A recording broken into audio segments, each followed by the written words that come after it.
welcome everybody. This is Africa Aspirations, your go-to podcast on Africa's geopolitics and all matters concerning the continent.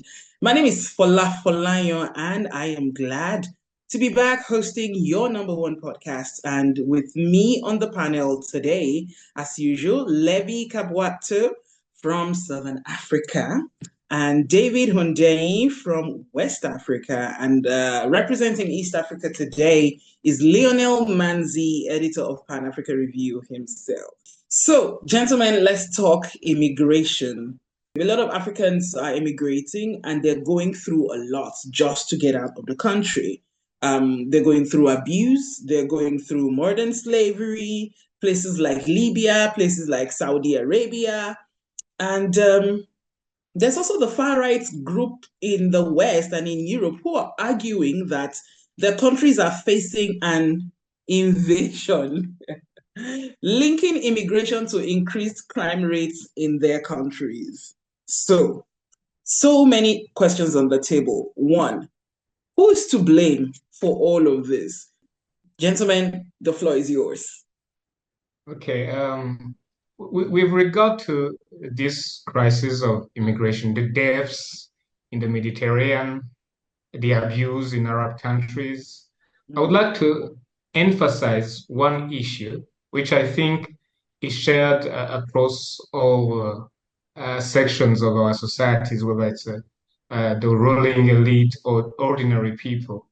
And that issue is the little value we place on our lives as Africans, on our dignity.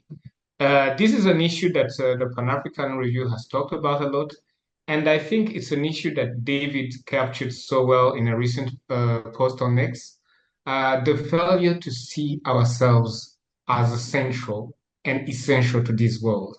And I think that people who see themselves as central and essential to the functioning of the world would never allow their relatives to drown at sea, to be shown in chains in Libya, to be abused in Saudi Arabia and elsewhere, and to be left to die in the desert. A dignified people would not remain silent and look the other way. It's not normal, for example, that Rwanda should be the only country on the continent to shoulder the responsibility of sheltering those rescued from Libya. We have to ask ourselves, where are the giants? Where is Nigeria, a country that has a tradition of Pan-Africanism? Where is South Africa, which is advocating for Palestinians, but is nowhere to be found when it comes to this crisis? So this should be a shared responsibility among the member countries of the African Union. We're not doing it, nor do our diplomatic missions and countries respond when evidence of abuse or the existence of criminal networks of human trafficking emerges. It is more likely that our government officials are involved in those criminal networks. These are serious issues that we need to address, and we can only do so if we recognize that normalizing this violence on our people is preparing a generation of Africans after the other to accept subjugation and violence as normal features of the African condition. That would be my response. That's an interesting response. But you have talked about dealing with the problem, and taking responsibility of the problem as it exists. But my issue is before we look at the leaves, let's get to the roots, let's get to the truth of the matter. Why are Africans leaving? Why are people risking their lives going through the desert, subjecting themselves to risk of, of being kidnapped, of being sold into slavery? We have a massive brain drain in certain parts of the continent where people's idea of a dream and of a better life is not to stay in the country and achieve a better life, is to go elsewhere. So, who's responsible for that? David?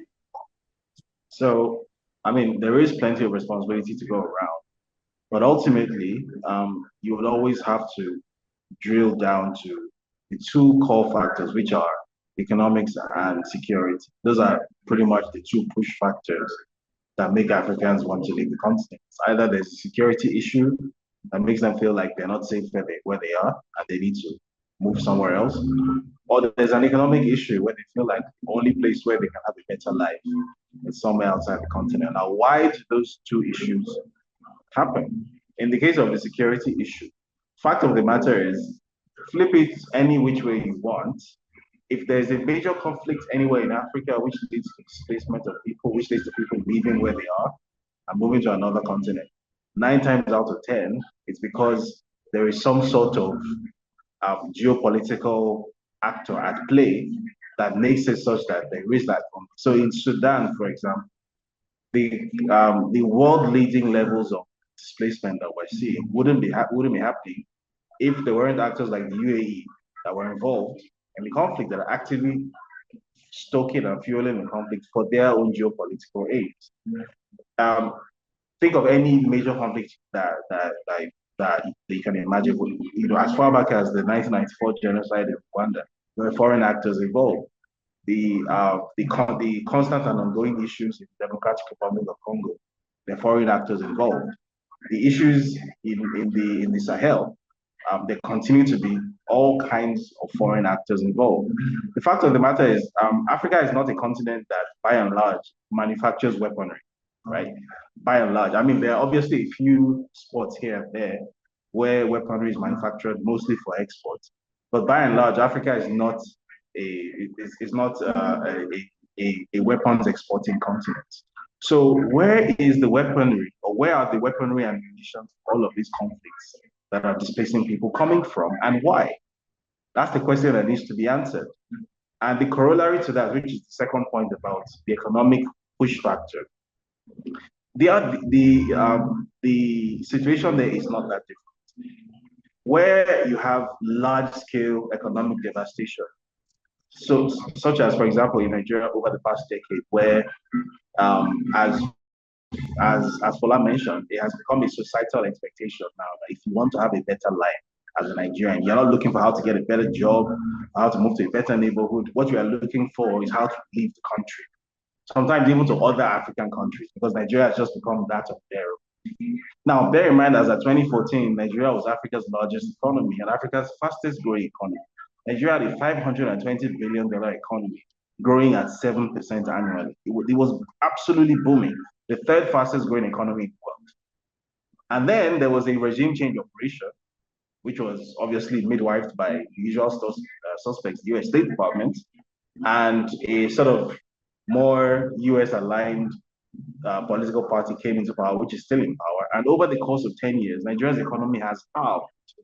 How do you have a $528 billion economy? Today, Nigeria's economy is about $258 billion in the space of 9 years. That is more than just incompetence. That is deliberate policy. That is a deliberate act to neuter a growing country. So when that happens, and then you get hundreds of thousands of people leaving the country and becoming immigrants elsewhere, the places where those immigrants are going to, right? The people there cannot then act as if immigration is something that is just hanging in the air. It's just an issue that just came out of nowhere. These Africans or these Nigerians or whoever just materialized out of nowhere and decided one day for no reason that we're just going to come to your country and make your life difficult for you. We're going to come to your country and compete with you for your jobs. We're going to, come and, become part of your families, whether you agree on, whether you agree with, mixing with us or not. We're going to become part of your societies. We're going to take over your capital city. London is less than 35% white now. Yes, they complain about all these things, but the point is these things didn't just happen in a vacuum, right? The governments of these places, who themselves are very, very, very heavily involved in the artificial poverty that is imposed on parts of Africa, specifically as we have seen over the past 10 years in Nigeria.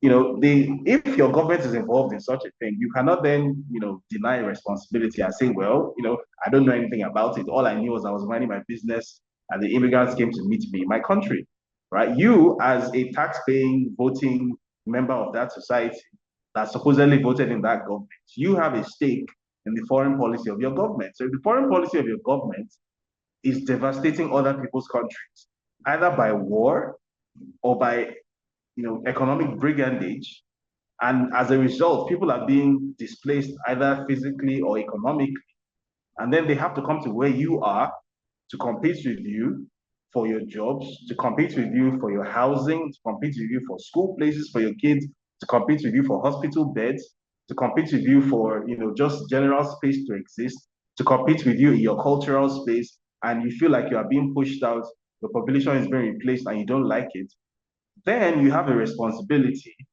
as a voting tax-paying citizen to ensure that the foreign policy that is creating that devastation is changed. Otherwise, you really have nothing to complain about. That's a very straightforward submission. Now, I want to look at the EU is very fond of, touting human rights. But lately, they have funded programs in Arab countries, to stop immigration. Essentially, what they're doing is using Arab countries as border walls, to prevent immigration. The fallout of this is Africans dying, Africans being brutalized, Africans being abused. Now, Levy, what do you think of this attempt or this approach by mostly European countries?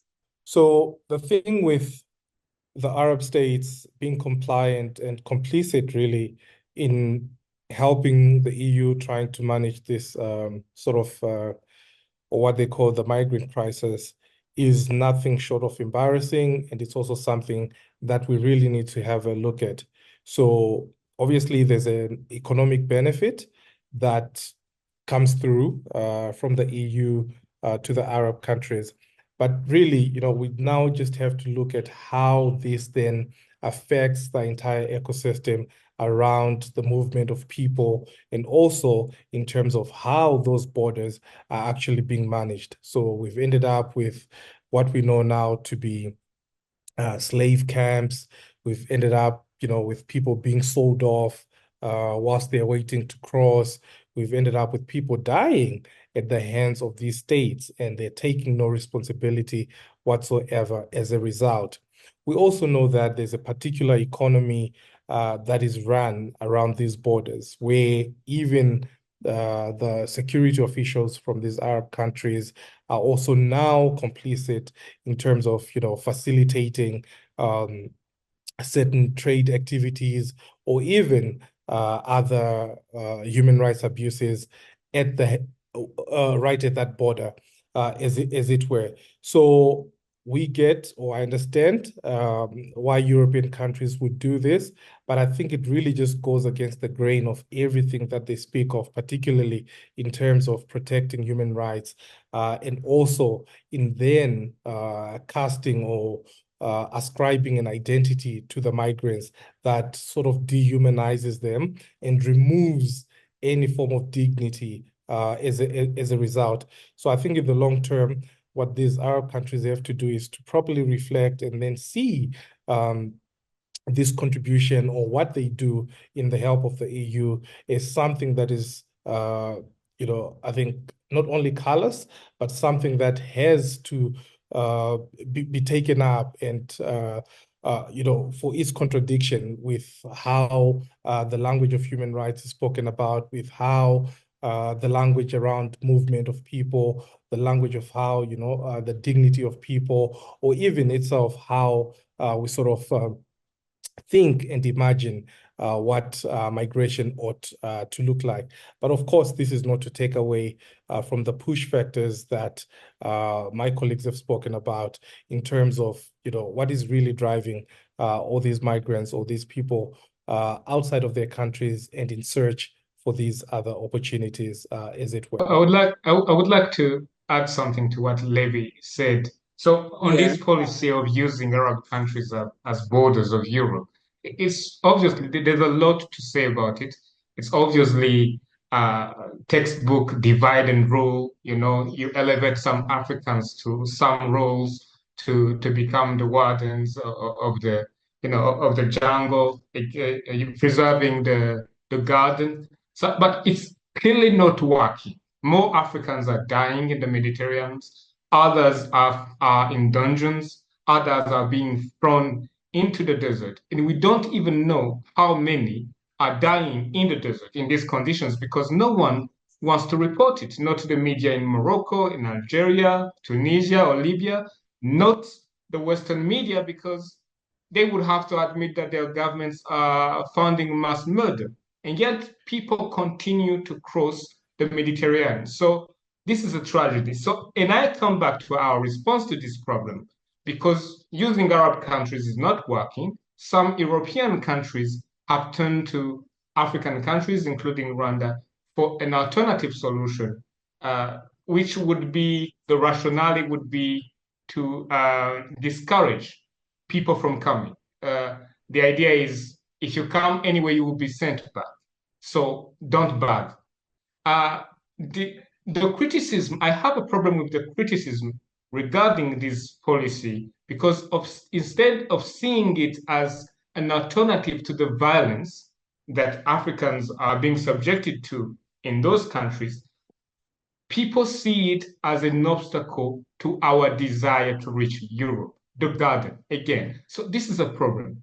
And also, I would appreciate it if the criticism was like, okay, but this policy does not address what David was talking about, which is those wars of destabilization, those neoliberal policies imposed by the IMF and the World Bank, all these things that are fueling the immigration crisis are not addressed by this policy. That is a valid criticism. We should go further. We should go to the root causes. But you cannot say that this policy is worse than what Africans are facing when they try to cross. Thank you. Valid points you've made. I have a question though, because in all of this, we have looked at, we have looked at this policies, we have looked at, economic sabotage, we have looked at foreign policy that does not favor us, but I've really looked at critically African leadership and how we are managing our countries that is driving our people away. Have we looked at that? Now, that's on one hand. On the other hand is, yes, there is, unemployment crisis within the continent. There's also the advantage of foreign remittances that the diaspora brings. So, is there a way that African leadership can work to make the country or their countries conducive for their own citizens to thrive, while also making sure that if you do want to immigrate, there's a safer path to, emigration? What do you think? Normally, precisely because we have these problems of unemployment and the benefits of remittances, our government should care and help make immigration safer. But in most countries, as Levy said, the governments do not care about the people. So we have got to value African lives from a human perspective, but even from an economic perspective. Our elites don't realize that the best asset we have on this continent is our people. So how can they protect us? So no, I don't expect them to change their attitude anytime soon. David, what do you think?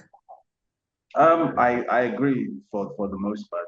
And even though it might sound as if I'm sort of almost excessively focused on the external side of things as against the internal side of things, I guess someone has to someone has to do it because so if you had asked me these questions 2 or 3 years ago, I would have been entirely focused on the internal because I guess my understanding of things was a bit limited at the time. So I've given a TED talk before actually where I essentially said in the TED talk that Africans have no business talking about anything external. That everything that is wrong with Africa is wrong is because of internal policy, and that since then obviously I've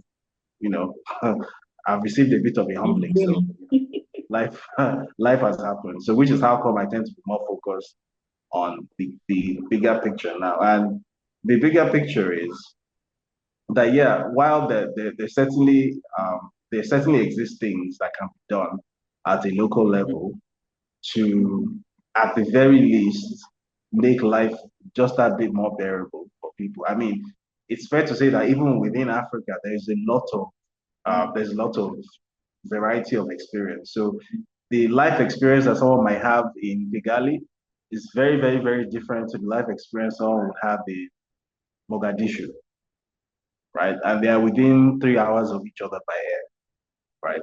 So the quality of life one would have in Cote d'Ivoire and the quality of life one would have in maybe some part of northern Nigeria, very, very far apart, and they are within a 2 hour flight of each other. So even on the ground, there are still things that can be done to make life just that bit better.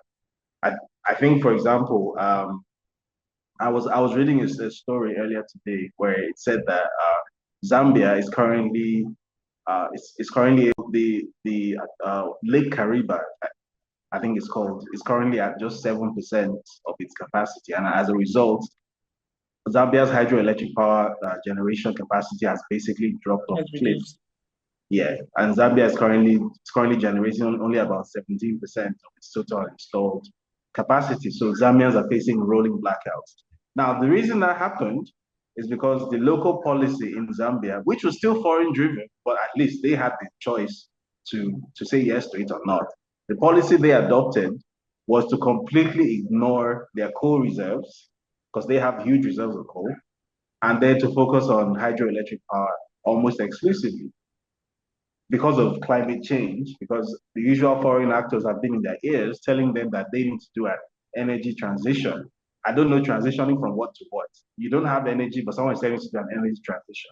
So anyway, they did that on the advice of the white guys, and now the lake has dried up. They don't have electricity.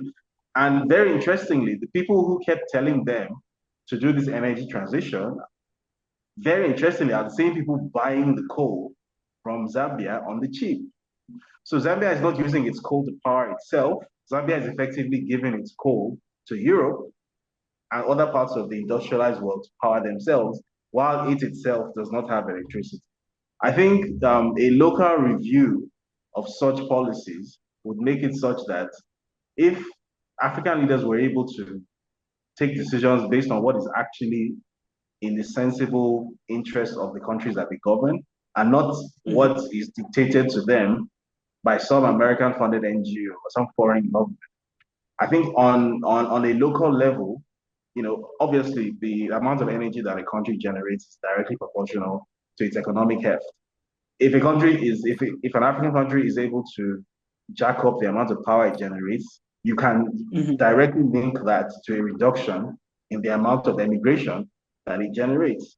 So there are still things that can be done even at that local level.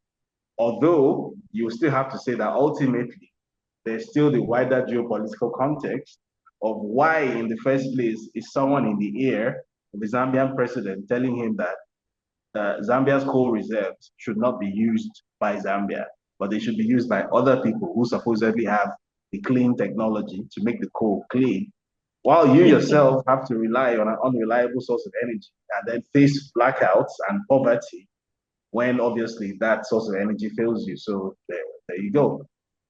I mean, it's one of those things that continually beats me. Like, fine, some outsider is in your ear, but why should you listen? What happens? What's wrong with African leadership? What's wrong with African thinkers? Anyway, I'm going to ask for a last word for us to wrap up this conversation, and I want us to finally look at the right-wing movement that is sweeping across Europe and the US right now. How does it affect Africans? How does it affect the policy in the continent? How does it affect migration? And how does it affect the treatment of Africans abroad? The irony of where we are now with how the far right is reacting to migrants, and really when they talk about migrants, they're talking of obviously people of a darker skin. And I recall vividly at some point when I was talking to my dad around this movement, and it was time for me to renew my permit for South Africa. And I was just telling him how, just frustrating the process is. And he was saying to me, well, it's sort of ironical that in the colonial times, they seem to have freer movement than we do now. But of course, that was within the context of, in his case, the Federation of Rhodesia and Nyasaland. So the two Rhodesias, Northern Rhodesia, present-day Zambia, and Southern Rhodesia, present-day Zimbabwe, as well as then Nyasaland, which is present-day Malawi. But we have to look at that scheme and look at it for what it is in terms of the migration of labor. So people move to find better opportunities elsewhere. And that's all there really is to a lot of this migration. It's people searching for better economic opportunities. It's people sometimes who even just want to trade. So they want to get into a particular country, conduct business, then exit. So this reactionary movement that we are seeing, and mind you, it's not just say it's in European countries or in the Americas, but we're seeing it in other countries that are sort of like harboring anti-immigrant sort of sentiments, as it were. So we really have to look at it and say, who belongs, how do they belong, and what sort of contribution do they have to make in order for them to belong? I know this might be controversial, but other scholars like Mamdani, for example, have kind of tried to articulate this point to then say, if you labor, for example, in a certain country, are you not then entitled to rights, or even say rights of citizenship? And here citizenship means, belonging. Could you belong in the country that, you expense your labor in? And I think this is the question that a lot of people are grappling with in these countries. But also the irony is that a lot of the jobs that are apparently or allegedly being taken away from the citizens of these countries are jobs that maybe are kind of invisible, or they're jobs that maybe a lot of people might not want to do. So these are the invisible jobs, or the jobs that belong to an industry nowadays being called the care industry. So looking after the elderly, cleaning hospitals, working as nursing assistants. And these jobs seem, certainly for a lot of Africans who are migrating to the US and to Europe, these are jobs that, they might deem, I could start here, or I could take this job. So we have to look at that contribution and really say, for this person who is making a huge contribution, despite the fact that this job is invisible or it's not seen as being important until there is no labor within that spectrum, is this not important to recognize? Or at the very least, is this not important to recognize and accord some dignity? But of course, it plays into the populist narrative of the far right. And dare I say, not just the far right, but you will have some people, some liberals as well, who might even express some anti-immigrant narrative, or some anti-immigrant narrative, as it were. So, but the key question, and this I'm wrapping up, is around what is pushing our people out of their respective countries? What makes somebody take the decision or make the decision to say, it's better for me to be dehumanized at this particular border, or it's better for me to risk it all and risk dying at sea rather than for me to stay in this country. I can no longer bear myself. I can no longer bear being in this country. I think ultimately this is the question that we have to confront, and then look at what we can fix in those respective countries. Thank you, Levi. Lionel, from you, what do you think? So obviously, we have our own shortcomings in terms of governance that is fueling a crisis like that. But it's a question of shared responsibility, and we need to emphasize that. I think we've allowed the West to create a narrative around immigration that absolves it of any responsibility. As David said, it's as if there is no correlation, or in some cases, even causation between influx of migrants and the West's wars of destabilizations, those economic policies they impose on us, the illegal sanctions. So there's no connection between a migration crisis in the US and the barbaric sanctions that the US imposes on its southern borders. Take the examples of Cuba or Venezuela. It's as if there is no connection between the destruction of Libya, the terrorism that spread in the Sahel, and by extensions, the deaths in the Mediterranean and the migration crisis there. They pretend to be shocked after every crisis. They were shocked after the Syrian war, at the influx of migrants. They will pretend also to be shocked after the current wars in the Middle East are over, and many people try to go to Europe. So as long as we allow them to create that narrative where they have absolutely no responsibility in the migration crisis, I think that this problem will persist. And the wish that David expressed, that their people will somehow realize that their taxpayer money is fueling those crises, and nothing will change. But I'm going to ask David for a final word, and then we say goodbye. You Right, there? so my final word, I guess, will be directed to sort of end on a positive note. Having said all the things that we've said, and having established the fact that a lot of these problems exist within a global context that we may not directly be in control of, it's also fair to say that even on the African continent, resistance exists to external interference, and there are still a few examples of, I wouldn't say excellent governance. I don't think there's anywhere on the African continent that has excellent governance, but there are still examples of governance that is just about good enough on the African continent. Yeah, and they're quite a number, actually.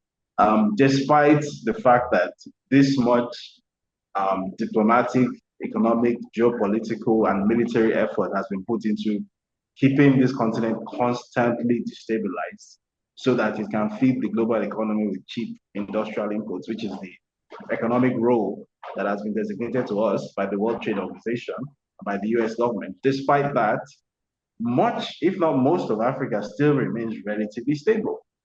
Most of Africa is still building things and getting things done, right? It's not a clean process.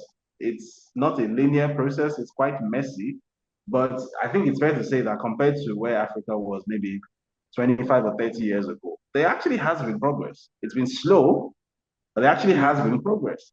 And it's been aided also by the fact that the speed with which technology is becoming available to African people has, especially communications technology, has made it just that bit more difficult to enforce the existing paradigm or to keep the existing paradigm going. So I think even though it's not neat and it's not linear and it's messy, and there are some countries that are definitely failing. You and I come from one such country, but be that as it may, the majority of the African continent, broadly speaking, is actually trending in the right direction. When it comes to this immigration issue, it's not every African country that is just hemorrhaging people to the rest of the world, right? It's a select few, actually. So generally speaking, I see hope, and especially now that we're entering a very multipolar moment in global geopolitics,